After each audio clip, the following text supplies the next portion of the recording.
Assalamualaikum warahmatullahi wabarakatuh. Let me introduce myself. My name is Dennis Zero from class 23C NPM 2311019. We are material business model canvas.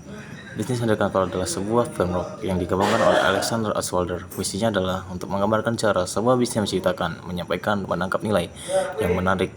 Kerangka hanya terdiri dari 9 blok tapi mampu mempresentasikan kelulusan logika bisnis cocok untuk setiap UMKM. Oke, next. Oke, logika kerja BMC. BMC bekerja seperti peta besar yang menjelaskan siapa pelanggan kita, apa yang kita tawarkan kepada mereka, bagaimana cara menyampaikan nilai itu, bagaimana kita membangun hubungan, dan bagaimana kita mendapatkan keuntungan. Di sisi lain, BMC juga mengungkapkan apa saja yang kita butuhkan, siapa yang membantu kita, dan beberapa biaya yang harus kita keluarkan. Oke, next. Customer segmen pelanggan. Model bisnis yang baik selalu dimulai dengan mengenal pelanggannya. Dalam BMC kita diajak untuk benar-benar memahami siapa target kita, apakah itu individual perusahaan, komunitas, atau segmen khusus. Tanpa pemahaman yang tepat soal pelanggan, seluruh model bisnis akan kehilangan arah. Oke, next.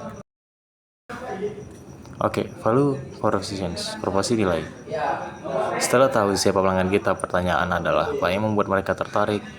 Proposisi nilai adalah janji utama bisnis kepada pelanggan, bukan sekedar produk atau layanan, tapi manfaat nyata dan dirasakan bisa berupa kenyamanan, efisiensi, harga, inovasi, atau bahkan status sosial yang ditawarkan. Oke, next. Dan yang ketiga, saluran distribusi. Setelah nilai ditentukan, pertanyaannya bagaimana cara menyampaikan nilai itu ke pelanggan. Disinilah pentingnya memilih saluran yang tepat, bisa melalui platform digital seperti media sosial dan marketplace, atau saluran fisik seperti toko, agen, dan event. Saluran ini harus nyaman dan familiar bagi pelanggan. Oke, next. Oke, revenue streamers, arus pendapatan. Dari relasi dan transaksi itu, bagaimana bisnis menghasilkan uang. Pendapatan bisa berasal dari berbagai sumber, penjualan langsung, langganan, lisensi, fee, atau bukan iklan. Kita perlu menentukan model pendapatan yang sesuai dengan kebiasaan belanja pelanggan dan strategi bisnis. Oke, next. Key resource, sumber daya utama. Untuk memberikan nilai dan menjalankan semua proses, tentu ada sumber daya yang harus disiapkan, mulai dari sumber daya manusia, aset fisik, teknologi, hingga kekayaan intelektual. Tanpa sumber daya ini, nilai yang kita janjikan tidak akan bisa terwujud.